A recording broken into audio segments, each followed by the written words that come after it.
Reading کے چونکہ technology نے نئے طریقے متعارف کرا دیے ہیں، تو ریڈنگ کی جو ڈیفینیشن ہے میری رائے میں اس کو تبدیل کرنے کی ضرورت ہے کہ اگر ایک شخص کتاب کو بیٹھ کے پڑھ نہیں سکتا، میرے ایسے کئی جاننے والے ہیں.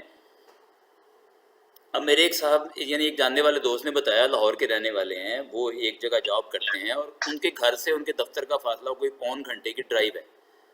وہ کہتے ہیں جی میں نے قرآن کی تفسیر کی ساری جلدیں میں نے اپنی گاڑی میں گاڑی ڈرائیو کرتے ہوئے ساری کی ساری سن لی ہیں.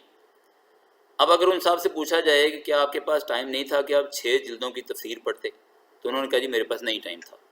میں نے 6 کی 6 جلدیں مجھے آڈیو میں مل گئیں، میں اپنی کار میں لگاتا تھا اور آتے جاتے ہوئے پون گھنٹہ صبح جانا، پون گھنٹہ واپس آنا، میرے پاس 1.5 گھنٹے کا تقریباً ٹائم ہوتا تھا، یعنی سفر کا، گاڑی ڈرائیو کرنے کا. اور میں نے ساری کی ساری تفسیر جو ہے وہ سن لی ہے.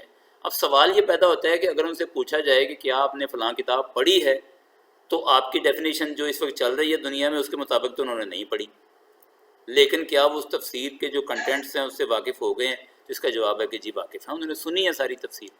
تو بات یہ ہے کہ آج کل کی ٹیکنالوجی نے جو نئے طریقے متعارف کرائے ہیں ان سے فائدہ اٹھانا چاہیے، اور ہمیں خام خواہ کہتے رہنا، یہ کہتے رہنا کہ ریڈنگ ہیبٹ کم ہو گئی ہے، کم ہو گئی ہے، کم ہو گئی ہے. بھئی میں اپنی مثال دیتا ہوں، میری بک ریڈنگ ہیبٹ جس کو بک ہم کہتے ہیں پیپر بیسڈ، وہ کم ہو گئی ہے، اس کو میں کم ٹائم دیتا ہوں. لیکن میری الیکٹرانک ریڈنگ جو ہے وہ بڑھ گئی ہے. یعنی میں دن میں کافی مرتبہ جو ہے مجھے واسطہ پڑتا ہے، میں چیزیں سرچ بھی کرتا ہوں، کتابیں ڈاؤن لوڈ بھی کرتا ہوں نیٹ سے، ان کو دیکھتا بھی ہوں، ان کو پڑھتا بھی ہوں. اور بعض کتابیں اس میں لیئر ریڈنگ کی بھی ہوتی ہیں، پوری کتاب پڑھنی پڑتی ہے.